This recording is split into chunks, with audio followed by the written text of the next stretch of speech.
اور ظاہری اور پوشیدہ ہر طرح کا گناہ ترک کر دو۔ جو لوگ گناہ کرتے ہیں وہ عنقریب اپنے کیے کی سزا پائیں گے۔ اور جس چیز پر اللہ کا نام نہ لیا جائے اسے مت کھاؤ کہ اس کا کھانا گناہ ہے۔ اور شیطان لوگ اپنے رفیقوں کے دلوں میں یہ بات ڈالتے ہیں کہ تم سے جھگڑا کریں، اور اگر تم لوگ ان کے کہے پر چلے تو بے شک تم بھی مشرک ہوئے۔ بھلا جو پہلے مردہ تھا پھر ہم نے اس کو زندہ کیا اور اس کے لیے روشنی کر دی جس کے ذریعے سے وہ لوگوں میں چلتا پھرتا ہے، کہیں اس شخص جیسا ہو سکتا ہے جو اندھیرے میں پڑا ہوا ہو اور اس سے نکل ہی نہ سکے؟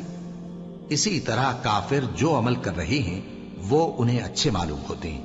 اور اسی طرح ہم نے ہر بستی میں بڑے بڑے مجرموں کو موقع دیا کہ اس میں مکاریاں کرتے رہیں، اور جو مکاریاں یہ کرتے ہیں ان کا نقصان انہی کو ہے اور اس سے بے خبر ہیں۔ اور جب ان کے پاس کوئی آیت آتی ہے تو کہتے ہیں کہ جس طرح کی رسالت اللہ کے پیغمبروں کو ملی ہے، جب تک اسی طرح کی رسالت ہم کو نہ ملے ہم ہرگز ایمان نہیں لائیں گے۔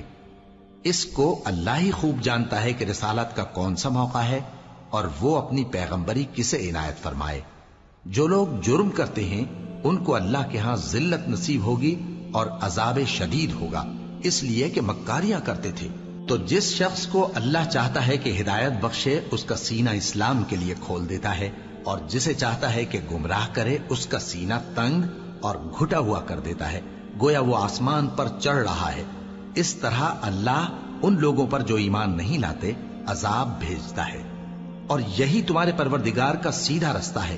جو لوگ غور کرنے والے ہیں ان کے لیے ہم نے اپنی آیتیں کھول کھول کر بیان کر دی ہیں۔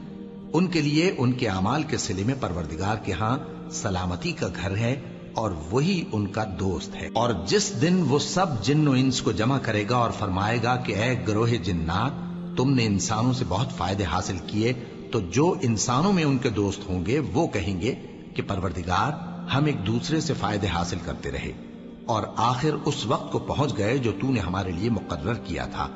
اللہ فرمائے گا اب تمہارا ٹھکانہ دوزخ ہے، ہمیشہ اس میں جلتے رہو گے مگر جو اللہ چاہے، بے شک تمہارا پروردگار دانا ہے، خبردار ہے۔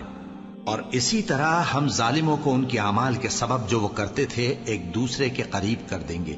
اے جنوں اور انسانوں کی جماعت، کیا تمہارے پاس تمہیں میں سے پیغمبر نہیں آتے رہے جو میری آیتیں تم کو پڑھ پڑھ کر سناتے اور تمہارے اس دن کے سامنے موجود ہونے سے ڈراتے تھے؟